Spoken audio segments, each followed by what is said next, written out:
Good morning guys. तो चलिए start करते हैं आज की रिवीजन क्लास। बताइए, मृदा स्वास्थ्य कार्ड योजना कब शुरू होती है? 19 फरवरी 2015 को। कहाँ से? राजस्थान के श्रीगंगानगर जिले के सूरतगढ़ से। और इसकी थीम क्या है? स्वस्थ धरा खेतहरा। और आपको याद होगा विश्व मृदा दिवस कब मनाया जाता है? 5 दिसंबर को। इसकी क्या थीम थी? मिट्टी की लवणता को रोकना, मिट्टी की उत्पादकता को बढ़ावा देना, यानी कि halt soil salinization, boost soil productivity. फिर बताओ, कुडनकुलम न्यूक्लियर पावर प्लांट कहाँ पर है? तमिलनाडु में है। इसे रशिया की सहायता से बनाया गया है। और तमिलनाडु में आपको कलपक्कम न्यूक्लियर पावर प्लांट भी मिलेगा। अच्छा, नारोरा न्यूक्लियर पावर प्लांट कहाँ पर है? उत्तर प्रदेश में। Kaiga nuclear power plant Karnataka में है। काकरापार न्यूक्लियर पावर प्लांट मिलेगा गुजरात में। और तारापुर न्यूक्लियर पावर प्लांट मिलेगा महाराष्ट्र में। रावत भाटा न्यूक्लियर पावर प्लांट ये आपको राजस्थान में ही मिलेगा। और एशिया का पहला न्यूक्लियर रिएक्टर कौन सा था? अप्सरा। कहाँ पे स्थित है? मुंबई में। और फेडरल बैंक के सीईओ श्याम श्रीनिवासन हैं। और फेडरल बैंक का हेडक्वार्टर केरल में आपको मिल जाएगा। टैगलाइन होती है योर परफेक्ट बैंकिंग पार्टनर। और अभी इसने फेडी नाम से एक artificial intelligence based virtual assistant भी लॉन्च किया था। महिला मित्र प्लस नाम से एक बचत योजना भी शुरू की। डिज्नी बोर्ड की पहली महिला अध्यक्ष का नाम क्या है? सुसान आर्नोल्ड है। कशिश लाकड़ा का संबंध किस खेल से है? क्लब थ्रो से।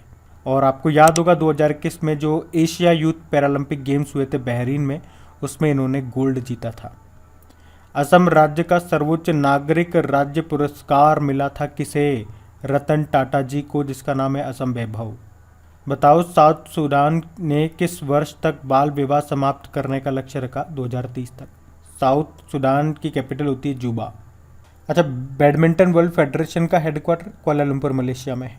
और अभी बैडमिंटन वर्ल्ड फेडरेशन ने men's player of the year चुना था विक्टर एक्सेलसेन को, जो कि डेनमार्क के बैडमिंटन प्लेयर है। और women's player of the year चुना था ताइवान की ताई जूयिंग को। भारतीय नौसेना दिवस हम मनाते हैं 4 दिसंबर को, जिसके चीफ हैं यानी कि नौसेना प्रमुख हैं आर हरि कुमार। और एयर चीफ मार्शल हमारे विवेक राम चौधरी है। एयरफोर्स डे 8 अक्टूबर को होता है। और आर्मी डे होता है 15 जनवरी को। अच्छा, इंटरनेशनल मॉनेटरी फंड का हेडक्वार्टर वॉशिंगटन डीसी में है। मैनेजिंग डायरेक्टर हैं क्रिस्टलिना जॉर्जिवा। अभी फर्स्ट डेप्यूटी मैनेजिंग डायरेक्टर बन गई है गीता गोपीनाथ, जो अभी तक यहाँ की चीफ इकोनॉमिस्ट हुआ करती थी। चलिए बताइए, विश्व शाकाहारी दिवस कब मनाया जाता है? World vegetarian day. तो आंसर होगा 1 नवंबर को। जबकि वर्ल्ड वेगन डे होता है 1 अक्टूबर को। विश्व सुनामी जागरूकता दिवस कब होता है? तो ये 5 नवंबर को होता है। अगर पूछे विश्व समुद्री दिवस कब होता है, तो ये सितंबर के लास्ट थर्सडे को मनाया जाता है, वर्ल्ड मैरीटाइम डे। जबकि नेशनल मैरीटाइम डे होता है 5 अप्रैल को।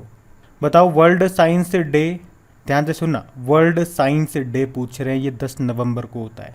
इसकी थीम थी बिल्डिंग क्लाइमेट रेडी कम्युनिटीज़। और एक नेशनल साइंस डे तो आप जानते ही हो, 28 फरवरी को होता है। राष्ट्रीय कैंसर जागरूकता दिवस कब होता है? 7 नवंबर को। और वर्ल्ड कैंसर डे होता है 4 फरवरी को। राष्ट्रीय शिक्षा दिवस, नेशनल एजुकेशन डे, ये 11 नवंबर को होता है। और 11 नवंबर को ही क्यों? भारत के पहले शिक्षा मंत्री थे मौलाना अबुल कलाम आज़ाद, उनकी जयंती को। बाकी इंटरनेशनल एजुकेशन डे 24 जनवरी को होता है। और 24 जनवरी को ही नेशनल गर्ल चाइल्ड डे भी होता है। विश्व निमोनिया दिवस कब होता है? 12 नवंबर को। और लोक सेवा प्रसारण दिवस कब होता है? पब्लिक सर्विस ब्रॉडकास्टिंग डे, 12 नवंबर को। अंतर्राष्ट्रीय सहिष्णुता दिवस कब होता है? 16 नवंबर को। और पहला ऑडिट दिवस कब मनाया गया? तो ये भी 16 नवंबर को। तो चलिए पुराने महीने के करंट अफेयर्स का रिवीजन भी कर लेते हैं। अच्छा, इंटरनेशनल मॉनेटरी फंड की डेप्यूटी मैनेजिंग डायरेक्टर बनने वाली पहली महिला का नाम है गीता गोपीनाथ, जो कि इसकी पहली चीफ इकोनॉमिस्ट हुआ करती थी। और आईएमएफ की मैनेजिंग डायरेक्टर क्रिस्टलिना जॉर्जिवा हैं। आईएमएफ का हेडक्वार्टर वॉशिंगटन डीसी में है।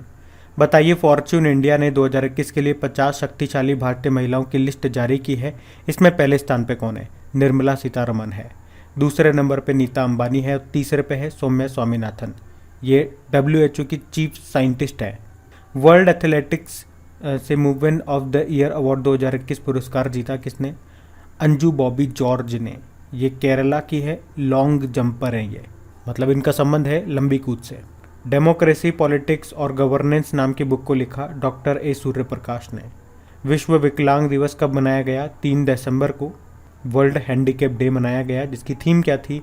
Leadership and participation of person with disability. G20 Troikaa में कौन सा देश शामिल है? तो आंसर होगा, अभी भारत भी इसमें शामिल हो गया, तो अब इंडोनेशिया, इटली और अब भारत इसमें शामिल हो चुके हैं। G20 के अंदर 19 देश आते हैं और एक यूरोपियन यूनियन हो गया। और G20 समिट की बात करें, 2021 में इसकी अध्यक्षता इटली के पास थी, 2022 में इंडोनेशिया के पास है और 2023 में भारत के पास है।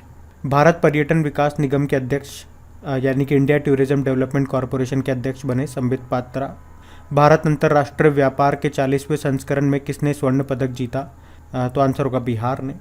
भारत और कौन सा देश 6 दिसंबर को मैत्री दिवस के रूप में मना रहा है? तो आंसर होगा बांग्लादेश और भारत। और अगर पूछे किस वर्ष को भारत और आसियान मैत्री वर्ष के रूप में घोषित किया गया? तो आंसर होगा 2022 को। वैसे आपको पता है मैत्री अभ्यास हम किसके साथ करते हैं? थाईलैंड के साथ। किस राज्य की पुलिस को प्रेसिडेंट कलर अवार्ड से नवाजा गया था? हिमाचल प्रदेश। और अभी पूछूं किस जहाज को ये अवार्ड मिला था? प्रेसिडेंट कलर अवार्ड INS हंस। और अभी IPF स्मार्ट पुलिसिंग इंडेक्स 2021 आया था, उसमें टॉप पे रहा था कौन? आंध्र प्रदेश की पुलिस। और लास्ट पे था बिहार की पुलिस। तो फिर बताइए यूनेस्को की गुडविल एम्बेसडर कौन बनी? तो आंसर होगा नाओमी कावासे। ये जापान की फिल्म निर्देशक हैं। और बताओ अरुणाचल प्रदेश के ब्रांड एम्बेसडर कौन बने? तो आंसर होगा संजय दत्त। किसने मलेशियाई ओपन स्क्वैश चैंपियनशिप 2021 का खिताब जीता? तो आंसर होगा सौरव घोषाल ने। इसमें वुमेन सिंगल का टाइटल जीता था मलेशिया की आइफा आजमान ने। ट्विटर के नए CEO बन गए पराग अग्रवाल, उनका नाम है। ट्विटर का हेडक्वार्टर है कैलिफोर्निया US।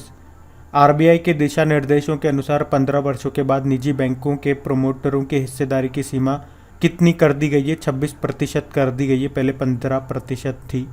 दुनिया का पहला तैरता हुआ शहर बनाया जा रहा है, किसके द्वारा? साउथ कोरिया बना रहा है। 2025 तक ये बनकर तैयार हो जाएगा, इसकी कैपिटल सियोल में। साउथ कोरिया की करेंसी साउथ कोरियन वॉन है। अच्छा, साउथ कोरिया के भी नए प्रेसिडेंट बन गए हैं, क्या आपको उनका नाम पता है? अगर पता है तो कमेंट बॉक्स में टाइप करके बताओ। और तैरते हुए से आपको याद आएगा दुनिया का पहला तैरता हुआ नेशनल पार्क, ये मणिपुर में आपको मिलेगा, लोकटक झील पे। काबुल लामजाओ नेशनल पार्क उसका नाम है। और दुनिया का पहला ऊर्जा द्वीप किस देश के द्वारा स्थापित किया जाएगा? डेनमार्क। और डेनमार्क एक आर्टिफिशियल आइलैंड भी बना रहा है जिसका नाम है लिनेट होम, जो इसने कहा था 2070 तक बनकर तैयार हो जाएगा। और भारत का शुद्ध शून्य कार्बन उत्सर्जन का लक्ष्य भी 2070 ही है। बताइए किस राज्य के स्टार्टअप ने स्टार्टअप इंडिया ग्रैंड चैलेंज 2021 जीता था? तो आंसर होगा केरला। और बताओ किस राज्य की पुलिस ने नागरिकों के लिए call your cop mobile application को लॉन्च किया? तो आंसर होगा नागालैंड। किसने 7वीं बार पुरुषों का बैलन डी और पुरस्कार जीता? तो आंसर होगा लियोनेल मेसी। अर्जेंटीना के हैं ये फुटबॉल प्लेयर और अभी किस फुटबॉल टीम के लिए खेलते हैं? FC पेरिस सेंट जर्मेन के लिए। तो बताइए किस राज्य में देश की पहली स्टील सड़क का निर्माण किया गया? तो आंसर होगा गुजरात में।